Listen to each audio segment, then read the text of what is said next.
کفاروں نے چاروں طرف سے میٹنگ بنائی اور میٹنگ بنانے کے بعد میں قتل رسول کی وہ تاریخ وہ رات تھی. کفاروں نے قتل کرنا چاہا تھا اور اللہ کے رسول صلی اللہ علیہ وسلم حجرے میں چاروں طرف سے حجرے کا محاصرہ کیا جا چکا ہے, گھیر لیے ہیں. اللہ کے رسول صلی اللہ علیہ وسلم حضرت صدیق اکبر کو لے کے باہر نکلے اور باہر نکلنے کے بعد میں آپ نے کنکری لی. سبحان اللہ, آپ نے کنکری لی, ان کافروں کی طرف پھینک دیا. وہ دیکھتے رہ گئے, بیچ سے نبی گزر گئے, میرے نبی بیچ سے گزر گئے. اور قرآن فرماتا ہے اذ رمیت وما رمیت ولکن اللہ رما. اے نبی وہ کنکری جو آپ نے پھینکی تھی وہ آپ نے نہیں, ہم نے پھینکی تھی. یہ اللہ فرماتا ہے محبوب وہ کنکری جو تم نے پھینکا, کہیں پہ تو کافروں کے لیے کنکری پھینکواتا ہے, کہیں شیطان کے لیے. تعجب ہے, کہیں پر کنکری پھینکا. اب کنکری پھینکا نبی نے, توجہ دیجئے گا ایک ایک لفظ پر. کافروں نے کی طرف نبی نے کنکری پھینکا, پیچھے حضرت صدیق اکبر.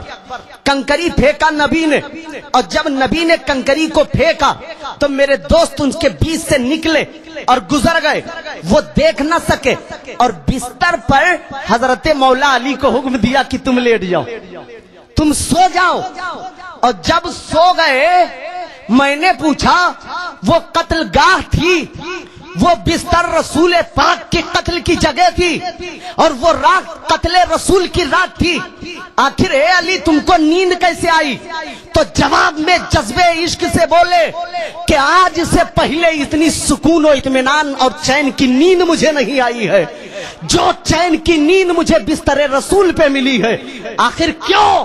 تو خدا کی قسم حضرت علی فرماتے ہیں کہ جب نبی جانے لگے تو نبی نے فرمایا تھا اے علی تم بستر پر سونا, صبح اٹھنا, مکے والوں کے جو کچھ پیسے باقی ہے ان کو ادا کرنا, بعد میں تم بھی چلے آنا.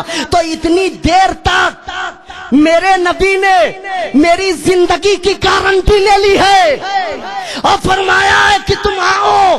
تو خدا کی قسم علم غیب والا رسول میرے زندگی کی ضمانت لے چکا ہے. یہ کافر مجھے مار نہیں سکتے کیونکہ میرے زندگی کی ضمانت مصطفیٰ نے دے دیا. اور جب زندگی کی ضمانت مل گئی ہے اور حضرت علی لیٹ گئے تو تعجب ہے کہ رات بھر وہ آ کے جھانکتے رہے, دیکھتے رہے اور ان کو لگتا تھا کہ نبی لیٹے, حالانکہ لیٹے ہیں علی اور کافر سمجھ رہے ہیں کہ لیٹے ہیں نبی. آخر ایسا کیوں؟ اب میں آپ کو بتاؤں کہ یہ وہ علی ہیں جو مکے میں پیدا ہوئے, مکے والوں کے ساتھ رہے, مکے والوں کے ساتھ دن گزرا, مگر یا مولا آپ کے لیٹنے کا انداز کیسا تھا کہ کافر سمجھ نہیں پا رہے ہیں کہ نبی لیٹے ہیں کہ علی. متبع رسول ہو تو ایسا ہو, جانشین رسول ہو تو ایسا ہو کہ بستر پر لیٹنے کی ادا بھی صورت رسول اختیار کر رہی ہے. اور حضرت صدیق اکبر کو لے کر کے میرے نبی چل دیے. رات کی تاریکی ہے, جہاں قدم رسول پڑ رہا ہے اس زمین کے پتھر نالین پاک رسول کا بوسہ لے رہے ہیں. شجر و حجر سے الصلاۃ والسلام علیک یا رسول اللہ کی صدا آ رہی ہے. اب میرے سرکار چلتے رہے. حضرت صدیق اکبر کبھی دائیں چلتے, کبھی بائیں چلتے, کبھی آگے ہو جاتے, کبھی پیچھے ہو جاتے. میرے سرکار نے پوچھا اے ابو بکر یہ کیا, آخر تمہارا یہ رویہ کیسا؟ تو میرے ابو بکر نے ارشاد فرمایا سرکار مجھے ڈر ہے کہیں دشمن دائیں جانب سے حملہ نہ کرے, اس لیے میں دائیں آتا ہوں. پھر یہ سوچ کر کہیں بائیں سے حملہ نہ ہو, بائیں آ جاتا ہوں. کہیں آگے سے حملہ نہ ہو, آگے آ جاتا ہوں. اکیلے شمع رسول پر, اکیلے شمع رسول پر یہ پروانے بن کے فدا ہو رہے تھے. اکیلے شمع رسول پر یہ پروانے بن کے فدا ہو رہے تھے اور آگے چلتے گئے. تو آپ حجاج کرام نے دیکھا ہوگا غار سور کا وہ کھو جہاں میرے نبی نے آرام فرمایا تھا وہ تقریباً 2.5 کلومیٹر کی چڑھائی پر پڑتا ہے. اللہ کے رسول صلی اللہ علیہ وسلم چلتے گئے. حضرت ابو بکر اور میرے نبی اس کھو کے پاس پہنچے. میرے نبی کو ابو بکر نے روک دیا اور اور فرمایا آپ سرکار ٹھہرے، پہلے میں اندر جاؤں گا، اس کا جائزہ لوں گا، پھر آپ تشریف لائیے گا۔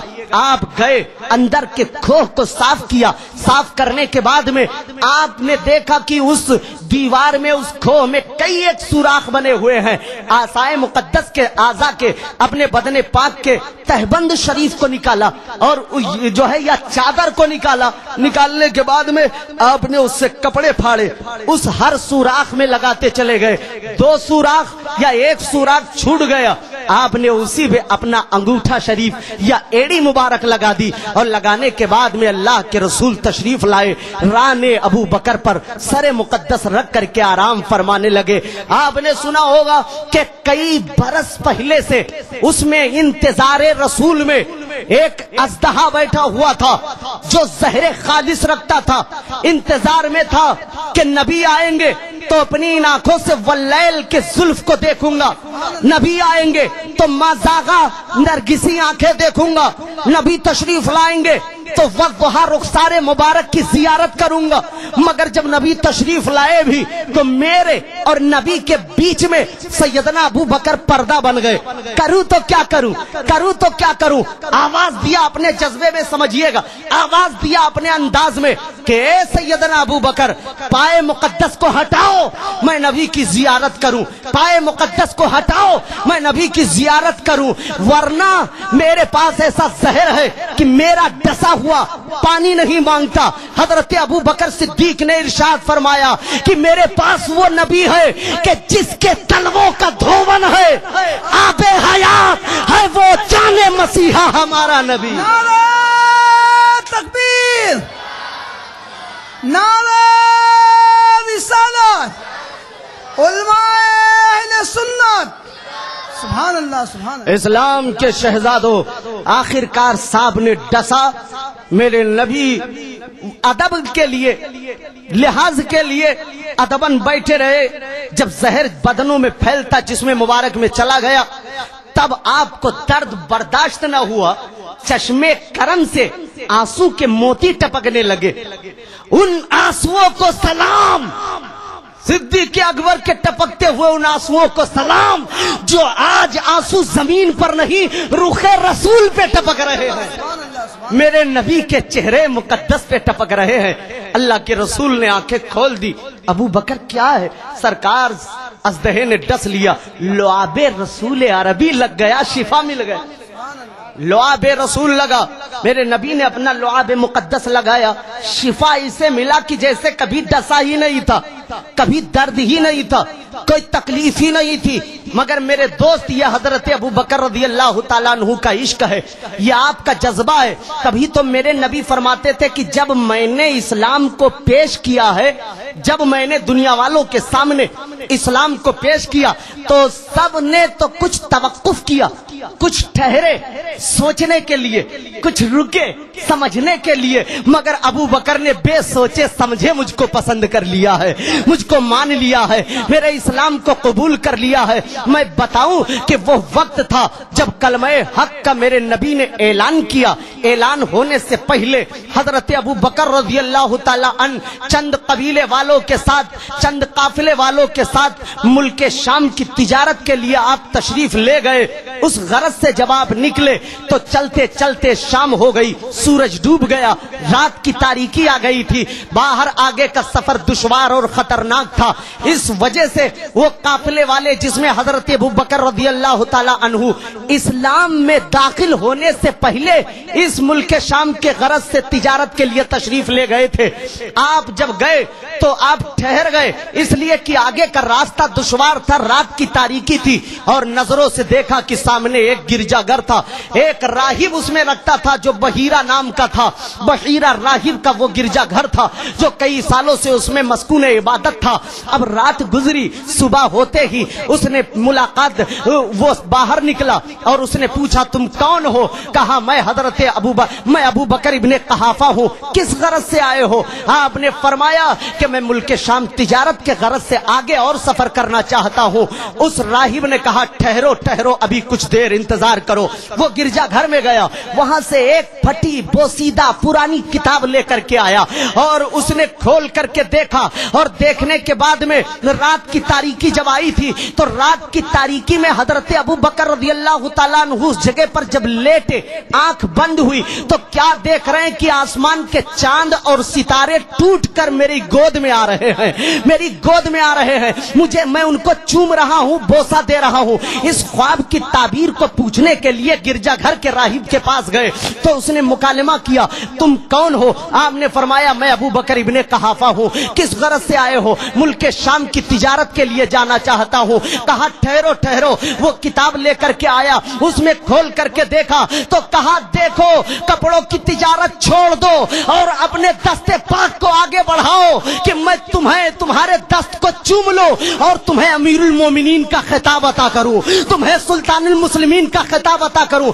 آپ نے پوچھا کیوں؟ کہا کہ جو نبی کا انتظار تھا وہ نبی مکے میں اس کتاب کے ذریعے دیکھ رہا ہوں کہ وہ نبی نے مکے میں کلمہ حق کو بلند کر دیا ہے، اعلان شروع ہو چکا ہے، جاؤ سب سے پہلے تم مسلمان بنو گے، صحابیت کا درجہ تمہیں ملے گا، میرے دوست نبی کے بعد خلیفہ بھی تمہیں تسلیم کیا جائے گا، تم ہی خلیفہ بنو گے۔ اس بے کسی کے الفاظ کو سن کر کے، حیران کن آواز کو سن کر کے آپ اونے پونے میں اپنے مال کو صرف کیا، بیچا۔ وہاں سے آئے تو آپ سیدھے گھر میں گئے۔ ابو جہل جب باہر نکلے، ابو جہل سے ملاقات ہوئی۔ ابو جہل نے کہا تم نے دیکھا نہیں محمد عربی نے کلمے کا اعلان کر دیا ہے اور وہ مکے کی گلیوں میں کہتے پھرتے ہیں کہ میں نبی ہوں، میں نبی ہوں۔ آپ نے اس کو چھوڑا، کوہ صفا کی جانب حضرت ابو بکر رضی اللہ تعالیٰ عنہ بڑھے اور کوہ صفا کے نیچے اللہ کا رسول جلوہ بار تھا۔ حضرت ابو بکر صدیق رضی اللہ تعالیٰ عنہ کو جیسے دیکھا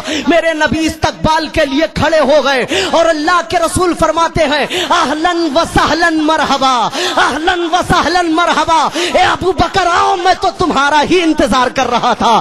سبحان اللہ، یہ علم غیب رسول ہے۔ آپ فرماتے ہیں ابو بکر آؤ، کلمہ پڑھو مسلمان ہو جاؤ، کلمہ پڑھو مسلمان ہو جاؤ۔ آپ فرماتے ہیں اے میرے سرکار میں تو مانتا ہوں کہ آپ سچے ہیں، اس لیے کہ آپ نے کلمے کو اعلان کرنے سے پہلے آپ کو کسی نے جھوٹ بولتے ہوئے نہیں دیکھا۔ آپ سچے ہیں، آمنا و صدقنا، ہم ایمان لائے کہ آپ سچے ہیں، مگر نبی ہونے کے لیے تو کوئی معجزہ ہونا چاہیے، کوئی معجزہ ہونا چاہیے۔ میرے نبی نے فرمایا اے صدیق، وہ معجزہ کافی نہیں ہے جو رات میں تم نے دیکھا تھا کہ چاند سورج تمہارے گود میں اتر رہے ہیں، اس سے بڑھ کے خبر اور کیا ہو سکتی ہے؟ ابو بکر ہاتھ جوڑ کر کھڑے ہو گئے کہ جو مکے کے دھرتی پر رہ کر ملک شام کے سرحد کی خبر دے، بھلا وہ نبی نہیں تو اور کون ہو سکتا؟ تکبیر، نعرہ رسالت، علماء اہل سنت، سبحان اللہ سبحان اللہ۔ تو میرے دوست، بے مثال جماعت کا نام صحابی ہے، لاجواب جماعت۔ چشمے فلک نے آج تک ایسی جماعت دیکھی ہی نہیں، آج تک کسی نے ایسی جماعت دیکھی ہی نہیں۔ اور بھی انبیاء مرسلین آئے، ان کے بھی صحابی ہوئے، مگر مصطفیٰ کے صحابی۔ ناگپور والوں، آج کے بعد مجھ سے یہ مت کہنا کہ میرے نبی بے مثال ہے کہ نہیں، مجھ سے مت پوچھنا کہ میرا نبی لاجواب ہے کہ نہیں، میں تو نبی کی ذات کو بعد میں لاؤں گا۔ میرا عقیدہ تو یہ ہے کہ جو میرے نبی سے منسوب ہو جائے وہ سب میں لاجواب ہو جاتا ہے، وہ سب میں بے مثال ہو جاتا ہے، اس کا جواب نہیں۔ اس لیے کہ ہر نبی کے پاس امت ہے، ہر نبی کے پاس امت ہے، مگر مصطفیٰ کے امت کا جواب نہیں۔ ہر رسول کے پاس کتاب آئی، مگر میرے نبی پہ جو کتاب آئی اس کا کتابوں میں جواب نہیں۔ جس شہر میں رسول پیدا ہو اس کا شہروں میں جواب نہیں، جس جانور پر میرے نبی سوار ہو جائیں اس کا جانوروں میں جواب نہیں، جس اونٹ پر میرے نبی بیٹھ جائیں اس اونٹ کا جواب نہیں۔ ارے ہر گھر میں بیویاں ہیں، مگر رسول پاک کے ازواج طاہرہ کا دنیا کے بیویوں میں جواب نہیں ہے۔ ہر گھر میں بیٹی ہے مگر مصطفیٰ کے بیٹی کا جواب دنیا کے بیٹیوں میں نہیں ہے. ہر گھر میں داماد ہے مگر نبی کے داماد کا جواب مصطفیٰ کے داماد کا جواب دنیا کے داماد میں نہیں ہے. ارے ہر کسی کے پاس غلام ہے مگر مصطفیٰ کا غلام سارے غلاموں میں لاجواب اور بے مثال نظر آتا ہے. سارے غلاموں میں لاجواب ہے.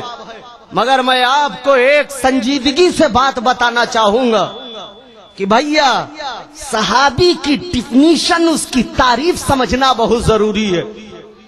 صحابی کی تعریف کو جاننا ہوگا کیونکہ جس دن سمجھ جاؤ گے عظمت صحابی کبھی نہیں بنو گے. اللہ تعالیٰ آپ کے سمجھ کو دن دونی رات چوگنی ترقی عطا فرمائے. صحابی کس کو کہتے ہیں؟ صحابی اس کو کہتے ہیں کہ جس میں دو خوبی ہو دو کمال ہو. پہلی خوبی تو یہ ہے کہ جو ماتھے کی نگاہوں سے میرے نبی کو دیکھا ہو ایمان کی حالت ہی میں دنیا سے چلا گیا. یہ دو صفت دو خوبی جس کے پاس ہے وہ صحابی ہے. دیدار رسول خاتمہ علی الایمان نبی کو دیکھا ہو ایمان پر چلا گیا وہ صحابی ہے. ابو جہل دیکھا ایمان پر مرا نہیں وہ صحابی نہیں. حضرت اویس قرنی رضی اللہ تعالیٰ عنہ کے بارے میں بتایا جاتا ہے کہ آپ ایمان کے ساتھ دنیا سے گئے مگر نبی کو دیکھے نہیں صحابی نہیں. جو نبی کو دیکھے اور ایمان کی حالت میں دنیا سے نہ جائے وہ صحابی نہیں ہے. اور جو نبی کو نہ دیکھے ایمان کی حالت میں دنیا سے جائے وہ بھی صحابی نہیں ہے. دیکھنا اور ایمان کی حالت میں دنیا سے جانا یہ دو کوالٹی ہے وہ صحابی ہے. اب صحابی کا عقیدہ سنو. اب عقیدہ سنو. وہ صحابی ہے کہ جس میں دو صفتوں دیکھا اور دنیا سے ایمان کی حالت میں چلا گیا. اور عقیدہ یہ ہے کہ وہ صحابی غوث اعظم سے افضل ہے. بولو غوث اعظم سے افضل. وہ صحابی غریب نواز سے افضل غازی پاک سے افضل تاج الاولیاء سرکار تاج الدین شاہ سے افضل. یہ عقیدہ ہو گیا. اور وہ بات دونوں سمجھ میں آ گئی کہ جس نے نبی کو دیکھا ایمان پر دنیا سے چلا گیا وہ صحابی ہے. اب بتاؤ ناگپور میں صبح 10 بجے نماز پڑھنے کا کوئی ٹائم ہوتا ہے؟ فجر ظہر عصر مغرب عشاء کوئی نماز کا ٹائم ہے؟ صبح 10 بجے رسول پاک صلی اللہ علیہ وسلم کی بارگاہ میں ایک آدمی آیا اور 10 بجے کلمہ پڑھا مسلمان ہوا اور گھر گیا 11 بجے مر گیا. صبح 10 بجے آیا کلمہ پڑھا کلمہ پڑھا مسلمان ہوا گھر گیا 11 بجے مر گیا. بتاؤ وہ صحابی ہے کہ نہیں؟ یہاں کے ٹائم سے 10 بجے کلمہ پڑھا اور 11 بجے انتقال ہو گیا صحابی ہے کہ نہیں؟ اور درجہ غوث اعظم سے بڑا ہے کہ نہیں؟ ہے بڑا. اب بتاؤ کہ صحابی کو بڑا بنانے میں غوث و خواجہ سے صحابی کا کون سا عمل ہے؟ صحابی کا کون سا عمل شامل ہے؟ ارے اس نے نماز تو پڑھی نہیں روزہ تو رکھا نہیں حج تو کیا نہیں زکات تو دیا نہیں. یہ بغیر عمل کے اتنا بڑا درجہ ملا کیسے کہ غوث و خواجہ سے افضل غریب نواز سے افضل اتنا بڑا درجہ. اور اگر درجہ بغیر عمل کے نہیں ہے تو جس آدمی نے 10 بجے کلمہ پڑھا اور ایک وقت کی نماز نہیں پڑھی نہ روزہ رکھا نہ حج کیا نہ زکات دیا گھر گیا انتقال کر گیا وہ اس غوث و خواجہ سے افضل اس غوث اعظم سے افضل جو غوث اعظم رات بھر عبادت الہی میں مصروف رہا ہر پر ذکر الہی ہر وقت خیال الہی جو ذکر الہی میں گم رہا ہو وہ اس غریب نواز سے افضل جو تجلیات الہی ربانی میں گم رہا وہ اس تاج الدین سے افضل جو عرفان ذات الہی میں عارف رہا. اب وہ 10 بجے کلمہ پڑھا نہ ایک وقت کی نماز پڑھی نہ روزہ رکھا نہ حج کیا نہ زکات دیا غوث و خواجہ سے افضل. اب نہ کہنا کہ درجے عمل سے ملتے ہیں. آج کے بعد مت بولنا کہ درجے عمل سے ملتے ہیں نیکی کرنے سے ملتے ہیں ثواب کمانے سے ملتے ہیں. اگر درجے عمل سے ملتے ہوتے تو اسے صرف مومن ہونا چاہیے تھا غوث و خواجہ سے افضل نہیں. مگر یہ کیا ہو گیا کہ 10 بجے کلمہ پڑھا، 11 بجے انتقال ہو گیا اور درجہ غوث و خواجہ سے افضل؟ تو کہا سن، اللہ کرے یہ جملہ سمجھ میں آ جائے، کہا سن غوث و خواجہ دیکھ، صحابی عمل سے نہیں بنتا، سبحان اللہ، صحابی عمل سے بنتا نہیں، اس لیے صحابیوں کا عمل ہمیں مت بتاؤ کہ وہ صحابی نے ایسا کیوں کیا، وہ حضرت علی سے کیوں لڑ گئے، انہوں نے ایسا کیوں کیا، انہوں نے فلانے سے کیوں کیا، امیر معاویہ نے امام حسن سے کیوں لے لیا۔ صحابی کا عمل ہمیں مت بتاؤ، صحابی کے عمل کو مت بتانا، ارے عمل سے ہم بنے ہیں، صحابی نہیں، ارے صحابی عمل سے نہیں، مصطفیٰ کی نظر سے بنتا ہے۔ تکبیر، نعرہ رسالت، ذکر شہداء کربلا، سبحان اللہ۔ صحابی نظر سے نہیں بنتا، صحابی عمل سے نہیں بنتا، صحابی فتوے سے نہیں بنتا، صحابی تقوی سے نہیں بنتا، بنتا ہے نظروں سے۔ جب اس کی نظر مصطفیٰ کی نظر سے، جب مصطفیٰ کی نظر اس کی نظر سے، دونوں نظر جب نظر آ جائیں، میرا نبی اگر چلتے پھرتوں کو کلمہ پڑھا دے تو اس کا جواب نہیں، تو جب بننے والے کا جواب نہیں تو بنانے والے کا جواب کہاں سے لاؤ گے؟ آؤ، مگر بے مثال جماعت کا نام جماعت صحابہ ہے، اور ان کی عظمت کو میرے نبی نے فرمایا اور ارشاد فرماتے ہیں صحابہ کی عظمت کو بیان کرتے ہوئے، فعلیکم بسنتی وسنتی خلفائے راشدین المہدیین، اے لوگوں میری سنت کو بھی لازم پکڑو اور میرے خلفائے راشدین مہدیین کے بھی سنت پہ عمل کرو۔ اللہ کے نبی نے یہ بھی ہم سے فرمایا، اصحابی النجوم اقتدیتم فبأیہم اقتدیتم اہتدیتم، میرے صحابہ ہدایت کے ستارے ہیں، تم ان میں کسی کو بھی پکڑ لوگے تو ہدایت پا جاؤ گے، تم ان میں کسی کی بھی اقتدا کرو گے تو ہم ہدایت پا جاؤ گے۔ یہ تو میرے نبی نے ہم سے فرمایا ہے، الا ان مثل اہل بیتی فیکم مثل سفینۃ نوح من رکبها نجا ومن تخلف عنها ہلک، میری اہل بیت نوح علیہ السلام کے کشتی کی طرح ہے، جو اس میں سوار ہوا بچ گیا اور جو سوار نہیں ہوا ڈوب گیا، جو سوار نہیں ہوا ڈوب گیا۔ ہم سمجھ گئے میرے دوست، ہم سمجھ گئے کہ اہل بیت منزل تک لے جانے میں ہمارے لیے کشتی ہے اور صحابہ اس راستے کی روشنی، ہم اس کشتی میں بیٹھ کر اہل بیت کی روشنی میں اپنے منزل تک جائیں گے۔ جس نے صحابہ کو چھوڑ دیا وہ اندھیرے میں گیا اور جس نے کشتی اہل بیت کو چھوڑ دیا وہ ڈوب گیا۔ اس لیے نہ ہم اہل بیت کو چھوڑیں گے نہ صحابہ کرام کو چھوڑیں گے۔ ارے وہ صحابہ جن کی زندگی کا ایک ایک لمحہ، ایک ایک پل، ایک ایک گھڑی، اٹھنا بیٹھنا، چلنا پھرنا، کھانا پینا سب نگہ مصطفیٰ کے سامنے گزرا ہو، وہ صحابہ، ارے جن کے کفر سے تصور کلیجہ کفر کا پھٹ جائے وہ صحابہ، جن کے تصور سے کفر کا کلیجہ ہیچ ہو جائے وہ صحابہ، جنہوں نے دشت تو دشت ہے دریا بھی نہ چھوڑے وہ صحابہ، بحر ظلمات میں دوڑا دیے گھوڑے وہ صحابہ، جنہوں نے ویرانوں کو آباد کر دیا وہ صحابہ، جس نے کلیساؤں میں اذانوں کو بلند کر دی وہ صحابہ، ارے جس نے سپر پاور کو خاک میں ملا دیا وہ صحابہ، جس نے کیسر و کسرا کی بنیادیں ہلا دی وہ صحابہ، ارے ایک پرچہ لکھ کے دے دے تو دریا کی حالت بدل جائے وہ صحابہ، وہ صحابہ، ارے ہم تو کہتے ہیں کہ بدر و احد، خیبر و خندق کی دھرتی گواہ ہے، وہ زمین جانتی ہے کہ جب یہ صحابہ میدان جہاد میں لڑنے کے لیے اترتے تھے تو ان کے دل کا یہ جذبہ ہوتا تھا کہ ہم حکم رسول سے کافروں سے جنگ کریں گے اور حکم رسول پر آگے بڑھیں گے، اگر ہم آگے بڑھے تو ہمارا یہ قدم دشمن کی چھاتی پر پڑے گا اور اگر حکم رسول سے کٹ گئے تو ہمارا یہ قدم جنت کی وادی میں پڑے گا۔ میرے دوست، یہ وہ مقدس صحابہ کی جماعت ہے، صحابہ کرام کا دور چلتا رہا، انہوں نے اسلام کو ہم تک پہنچایا ہے، جنہوں نے نبی کو دیکھا ہے۔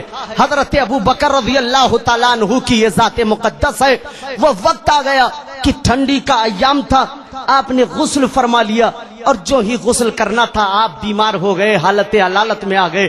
15 دن تک ازراہ علالت آپ پڑے رہے، یہاں تک کہ مسجد نبوی شریف میں بھی آپ تشریف نہ لے جا سکے۔ 15 روز کے بعد میں 2 سال 2 ماہ کچھ دن امور خلافت کا انجام دینے کے بعد میں 63 سالہ کی زندگی پا کر کے آپ راہی ملک بقا ہو گئے۔ انا للہ و انا الیہ راجعون۔ آپ اپنے علالت کی حالت میں جس وقت آپ بیمار تھے، آپ نے ٹھنڈی کا ایام تھا، غسل فرما لیا، اسی وقت سے آپ کی طبیعت خراب ہوئی۔ یہ آپ کے علالت کی ابتدا ہے۔ تو آپ جب علالت کی حالت میں تھے، آپ نے سب سے پہلے کچھ صحابیوں کو بلایا، آپ نے فرمایا میرا وقت اخیرہ قریب ہو رہا ہے، مجھے مشورہ دو کہ میرے بعد حضرت عمر رضی اللہ تعالی عنہ امیر المومنین کیسے رہیں گے، وہ کیسے مسلمانوں پر رہیں گے؟ تو آپ صحابہ کرام نے ارشاد فرمایا حضور آپ ان کے بارے میں زیادہ جانتے ہیں۔ پوچھا کچھ تو کہو، تو کہا ان کا باطن ان کے ظاہر سے بہت اچھا ہے۔ مجمع عام میں جب پوچھا حضرت ابوبکر رضی اللہ تعالیٰ عنہ نے فیصلہ لینا چاہا تو سب نے یہی کہا کہ حضرت عمر کا جواب نہیں ہے، ان کا ظاہر، ان کا باطن ان کے ظاہر سے بہت بہتر ہے۔ جس چیز پہ خدا خوش ہوتا ہے اسی چیز پہ وہ خوش ہوتے ہیں، جس چیز پہ خدا ناراض ہوتا ہے اسی چیز پہ وہ بھی ناراض ہو جاتے ہیں۔ حضرت ابوبکر نے حضرت عثمان غنی رضی اللہ تعالیٰ عنہ کو بلایا اور ارشاد فرمایا لکھو بسم اللہ الرحمن الرحیم، یہ پرچہ، یہ خط مسلمانوں کے لیے حضرت ابوبکر ابن قحافہ کی طرف سے۔ اسی میں آپ نے ازراہ عدل جو بھی لکھا ہو، شرائط، حکومت کے شرائط، خلافت کے شرائط، آپ نے ساری چیزوں کو اس میں لکھ دیا کہ اے عامت المسلمین، تم لوگ خلیفہ کا ساتھ دینا، خلیفہ سے روگردانی نہ کرنا، خلیفہ سے منہ مت موڑنا، اور اگر وہ عدل پر اپنی زندگی گزار رہے ہیں، عدل پر فیصلہ کر رہے ہیں تو پھر ہم اس کے ذمہ دار ہیں۔ اگر دامن عدل کو عمر نے چھوڑ دیا تو قیامت میں ہر شخص اپنے کیے کا جواب دہ ہوگا۔ یہ لکھ کر کے سر بمہر کر کے حضرت عثمان غنی کو پرچہ دے دیا گیا۔ عمر فاروق اعظم اس سلطان المسلمین چن لیے گئے، خلیفۃ المسلمین چنے گئے، آپ کے دستے حق پرست پر بیعت کی گئی۔ میرے دوست، اسلام کا خلیفہ، دویم خلیفہ بھی بغیر کسی احتجاج کے، بغیر کسی خلفشار کے، دوسرا خلیفہ بھی اسلام کا چن لیا گیا۔ حضرت عمر رضی اللہ تعالیٰ عنہ نے، اور بڑا ضروری تھا کہ سیدنا ابو بکر رضی اللہ تعالیٰ عنہ کے بعد حضرت عمر کو خلیفہ بنا جائے، بڑا ضروری تھا، اس لیے کہ حضرت ابو بکر جانتے تھے کہ اب اسلام اپنی ترقیوں سے، اپنی رفتوں سے، اپنے بلندیوں کے باوجود وہ دن بدن بڑھتا ہی جائے گا، پھلتا ہی جائے گا، اور بڑی بڑی سلطنتیں اس کے زد میں آئیں گی، بڑے بڑے ملک فتح ہوں گے، اور جب ملک فتح ہوں گے تو دولتیں آنا شروع ہوں گی، اور جب دولت آئے گی تو دینداری کم ہو جائے گی، دنیا داری زیادہ ہو جائے گی۔ اس لیے ضروری تھا کہ میرے بعد عمر کو خلیفہ بنایا جائے تاکہ اسلام کے لیے وہ کسی کی پرواہ نہ کرے، شریعت کے راستے میں کسی کا خیال نہ کرے، اسی لیے ان کو چنا گیا۔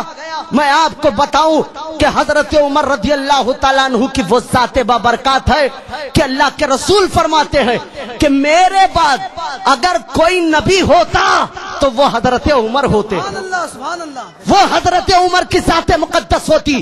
اگر میں خاتم النبیین نہ ہوتا تو وہ حضرت عمر جو ہے، حضرت عمر رضی اللہ تعالیٰ عنہ نبی بن کر کے تشریف لاتے۔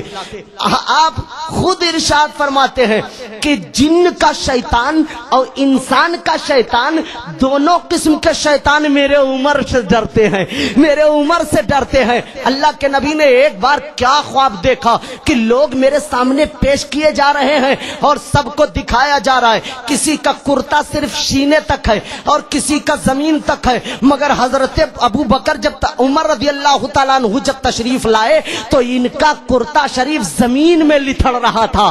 صحابہ نے وجہ پوچھی پوچھی اس خواب کی تعبیر کیا ہے تو میرے نبی نے فرمایا حضرت عمر کا تقوی سب سے زیادہ ہے، دینداری سب سے زیادہ ہے، وفاشیاری سب سے زیادہ ہے، جو جس کا کرتا سب سے زیادہ لمبا اس کی دینداری سب سے زیادہ لمبا ہے۔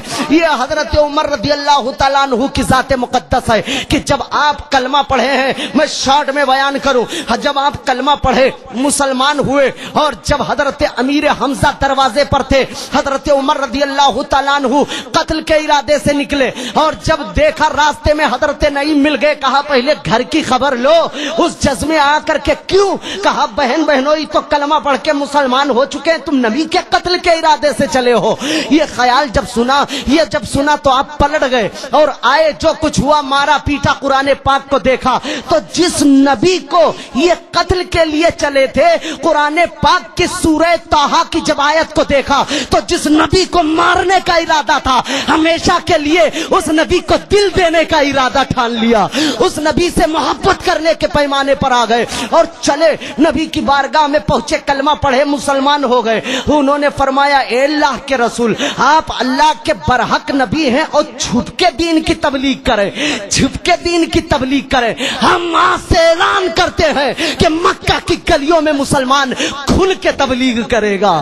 یہ اسلام کو تکبیر، نعرہ رسالت، علماء اہل سنت، سبحان اللہ۔ اللہ کے رسول نے دعا بھی مانگی تھی، اے اللہ دو شخصوں میں سے عمرو بن خطاب اور عمرو بن حشام میں دونوں میں سے تو کسی ایک کو علم کا اسلام کا زیور عطا فرما دے، اسلام کا گہنا عطا فرما دے، داخل اسلام کر دے۔ مگر ایک جگہ پر میرے نبی نے خاص طور سے عمر بن خطاب کے لیے دعا مانگی تھی، وہ دعا قبول ہو گئی، حضرت عمر مسلمان ہوئے۔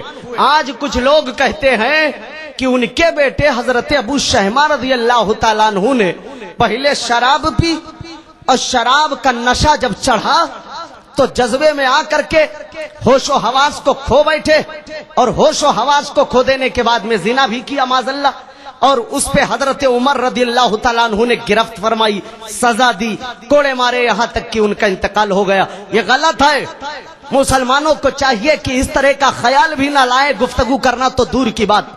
حضرت عمر کے بیٹے کی شان میں یہ زنا کی نسبت بالکل غلط ہے۔ اور رہی شراب کی بات تو حضور انہوں نے شراب نہیں پیا تھا، نبیذ پیا تھا۔ عمدۃ الرعایا شرح وقایا میں لکھا گیا، بتایا گیا کہ نبیذ دو قسم کی ہوتی ہے۔ ایک تو نبیذ وہ ہوتی ہے جو کھجور ڈال کے صرف رس کو نچوڑا جاتا ہے، ایک نبیذ تو جائز ہوتی ہے، حلال ہوتی ہے، پاک ہوتی ہے۔